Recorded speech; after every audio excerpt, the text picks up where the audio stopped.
Alrighty.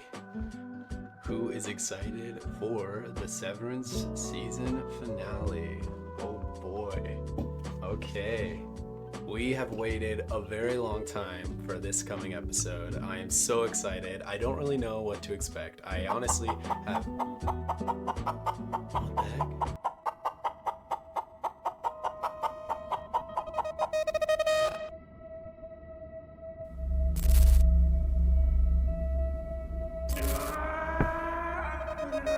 I guess my Audi left this for me? Not really sure. I'm excited to kind of get into it, and At night, I tend to hear chicken noises every time I go to sleep. got a chicken feather? I'm gonna slip someone a finger trap in security and see if they're willing to get some cam footage.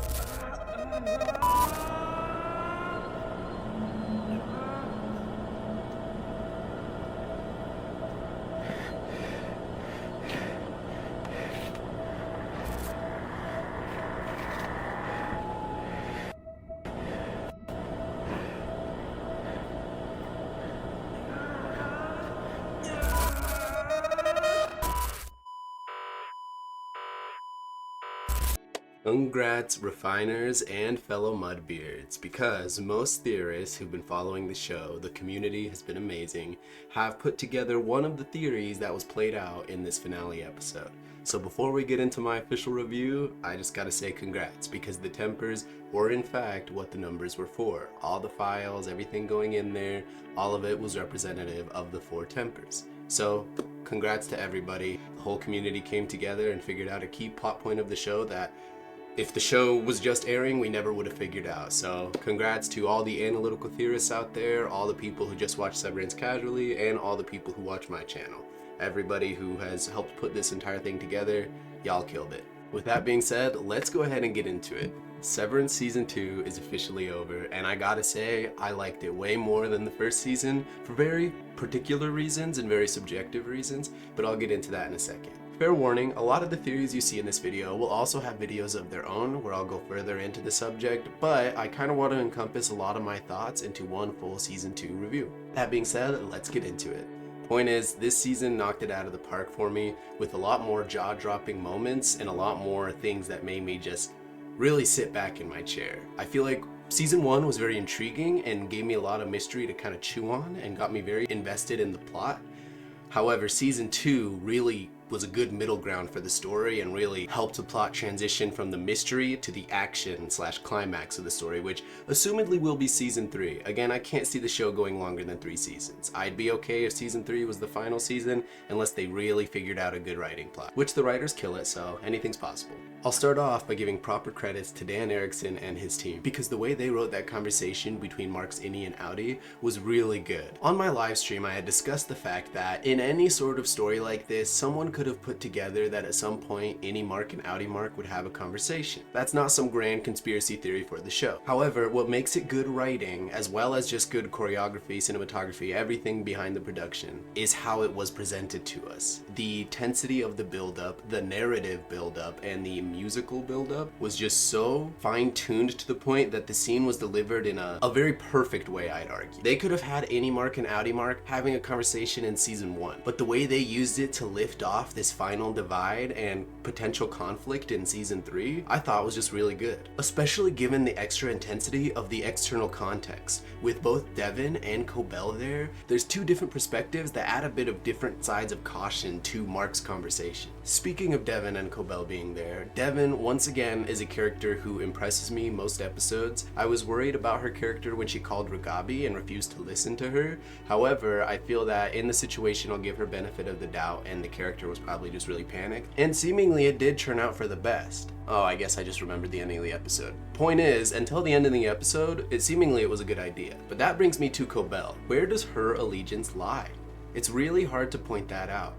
I originally was under the suspicion that everybody was trusting Cobell now and I just didn't see it. I don't know why they would ever suspect that she would be working with them. In my opinion, I thought she'd be doing what she could to run Lumen and maybe get representation for her own work, her stolen work. However, in actuality, she seemed to just be fully honest with Mark, tell him everything he needed to know, and there wasn't really anything she would be getting in return except for maybe people putting Lumen under the bus. Maybe she was hoping they would rebel and take Lumen down from the inside. I don't know. Her allegiances are hard to point out for myself. That being said, Patricia, you absolutely killed it this season. My goodness. All the cast did, but I want to point it out as we go. Devin and Patricia both killed it this season. Devin brings this sincerity to her character. I don't know, her conversation with Rickon really impressed me because he was trying to give the basic narrative, oh, we're doing this for financial purposes, blah, blah, blah. And she was just straight up like, listen, we know they hurt people. So if you're willing to help them get paid, you're helping people who murder people get paid.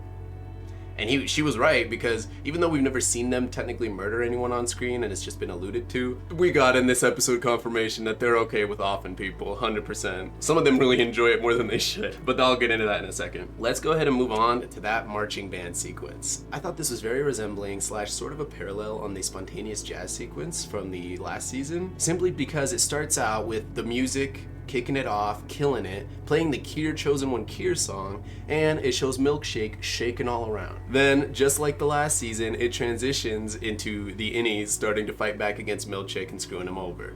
Fuck you. Speaking of Dylan, let's talk about the fact that Dylan continues to be a G. I was thinking they were going to follow this storyline, especially considering last episode that Innie Dylan was going to be heavily against Outie Dylan. I was really worried about that because I felt like Helly was already having that conflict, and now with the season finale we see Mark is getting into that conflict, so I really like how they brought Dylan's character full circle. Something tells me he's gonna be leading the charge for the Innies Rebellion. Not necessarily the Mockingjay, but sort of a general, if that makes sense.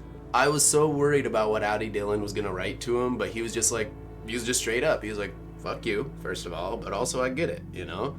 And they came to a solid agreement, and that's like finding inner peace with yourself in a sort of way. So the fact that he was able to come to that conclusion means he's in the perfect place to lead the front for Innies to finally get reintegrated and be back part of society. But that does raise the question, what about people who work at Lumen and don't actually get severed, like Milkshake? Milkshake's a character who's been super interesting this season because he has been sort of bouncing back and forth between the idea of potentially rebelling and the idea of not.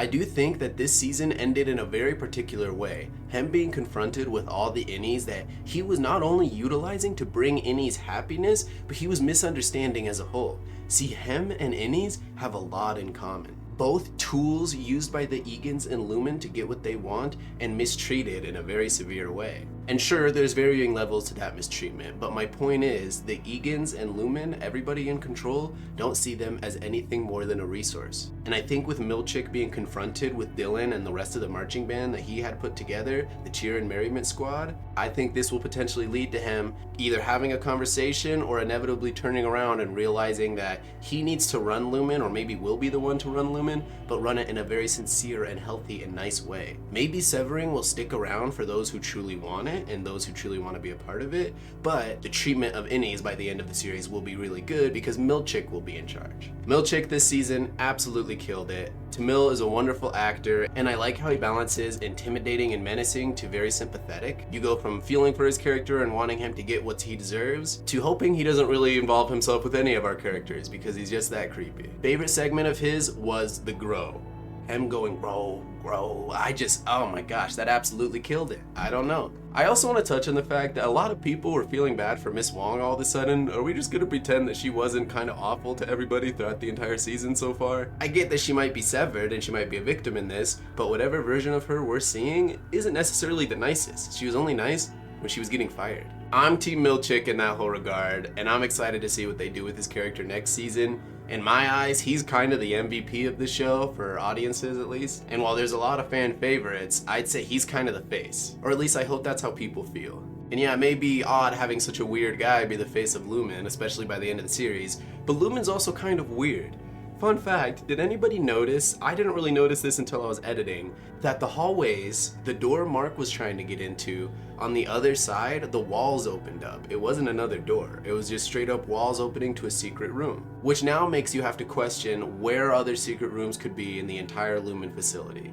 Because all these hallways, any one of these silver lines could open into a door. And that door could literally lead anywhere. Maybe Mark and Helly will find a way through one of those doors and find some safe room. Point is, that sequence led into one of my favorite sequences of the entire series so far. I am biased because I really like these type of scenes, but what I'm referring to is, of course, the Drummond versus Mark versus Brienne of Tarth. and by that I mean Gwendolyn Christie. They had a fight sequence in this episode that absolutely blew my mind, simply because it wasn't gratuitous. This series is not a necessarily violent one. I know we had a sequence last season with Rugabi to kind of illustrate that they're willing to go that dark, so you can't really be too shocked.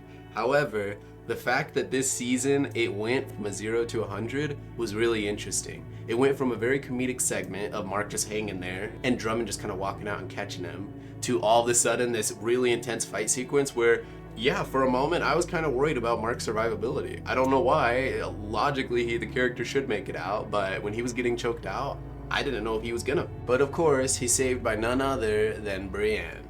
In this series, she is head of the mammalian department. And you could tell that she does not have a very happy job and does not like what she has to do. And I'll get into that in just a second, but to see her come in and beat Drummond down, but also put up a struggle. She's not just gonna wipe Drummond out. Drummond's a big dude, and you can see he's been itching to have a fight like this. So seeing them go neck to neck was really impressive. Both these characters, you can tell, were holding down an inner beast within, and they were both letting it out in a furious case of blows. And Mark coming in with the tag team, holding him down so she could finish him off, was absolutely impressive, because Mark put up more of a fight than I thought he would. See, he was getting slammed around, full on lifted off of the floor and slammed into a wall, yet he still had the adrenaline and the fight in him to take Drummond all the way down with a leg sweep. Let alone the fact that he stuck around to keep fighting rather than run away. And he had the wherewithal to think clearly and stop her from taking him down so he could use him to get to Gemma. Point is, you could tell she really wanted to do it, and when she didn't, I kind of felt scared, because usually with these kind of narrative plots, it means Drummond would come back and make her regret not killing him in the first place. He wasn't the kind of character to kind of rehabilitate, I felt. So then they make it into the hallway, they're going down, and as Mark is going down, my brain realizes, oh crap, they're gonna switch, and Drummond's gonna use this time to take out the Mark when he's switching. This sucks, this is not gonna go well.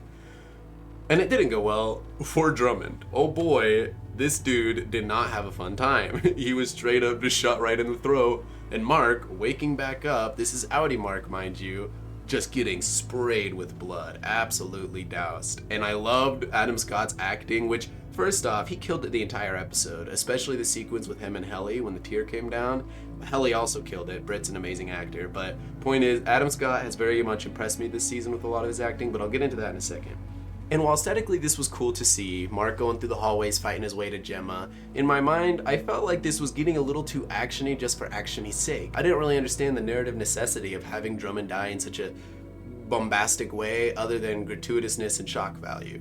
That is, until we got to him actually accessing Gemma. See, it makes sense that Nurse wouldn't actually help Mark, but Mark ended up using the blood of Drummond on his tie to actually get access to Gemma. So I just thought that was really impressive. So it wasn't just gratuitous violence, the violence was narratively necessary, and I love when they can do something like that. Some writers, it is gratuitous violence, just for shock value. So the fact that they could implement it well, props. It does make me wonder, considering Drummond is now dead, if Grainer from season 1 was another version of Drummond, as in a frolic or a representative or held the same job position. The only difference between their characters I noticed is that Drummond had a very strong connection to Helena. Out of all the characters he talked to and treated, Helena was the one character where he was kind of very respectful towards, and that's probably because she's an Egan, which made me believe that he was an Egan. And while that is still possible, and we never saw a temper tattoo on Grainer, it's just something I was thinking about. But this entire sequence led to Mark and Gemma's reuniting.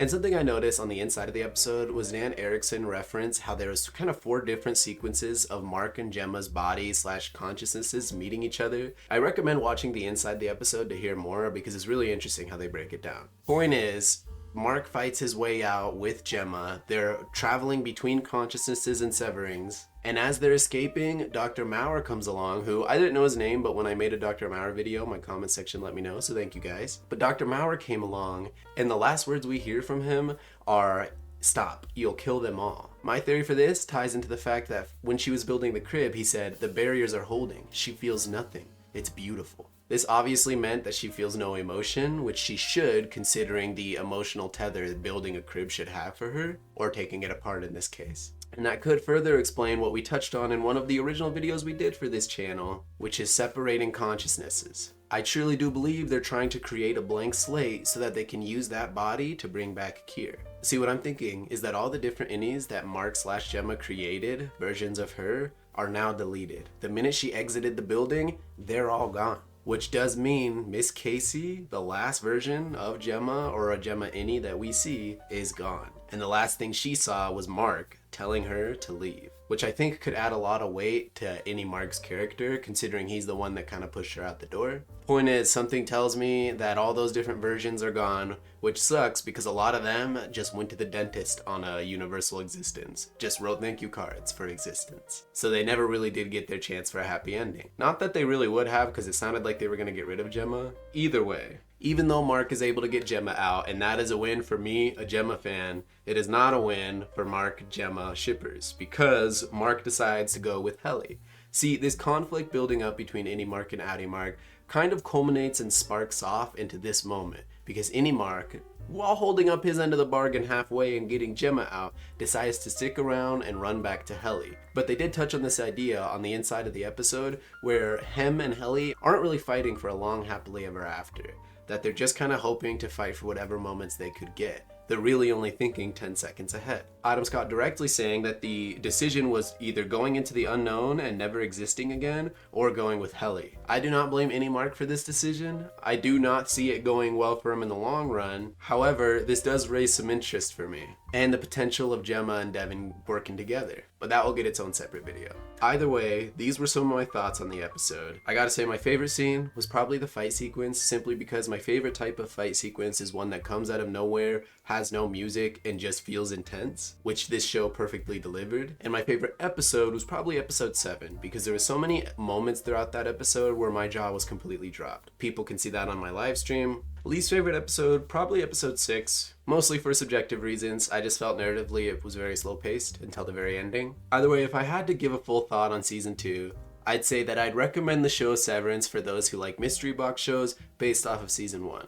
Based off of season 2, I'd recommend it as heavily as some of the powerhouse hitters out there, like True Detective, like the early seasons of Game of Thrones, like House of Dragon. Point is, this show brings a very unique and quirky perspective to the human journey, and I'm very interested to see where this conflict they've built at the end of season 2 takes them in season 3. That being said, thank you all for joining me on this video. If you want to see my reaction to the finale, the live is up now. I really appreciate everybody who decided to join in. I do have more Severance videos on the way. I want to go ahead and provide a shout out to some new channel members we officially have. First ones of the channel, we have Emma Rogerland, who has joined the Mudbeards, and Jordan, who has joined Mudbeard Plus. Really appreciate the support. Memberships like these will hopefully help me get to the point where I can do this for a living and make more quality and more consistent videos, so I appreciate it. But with that being said, thank you for joining me on this journey of season 2. It's been a fun time getting the channel started and having Severance be the first show I really go ham on, so thank you all for joining me for the ride. That being said, remember, innies and outies can all get along if we all just sing a marching band song. Oh gosh, alright. Have a good one, y'all.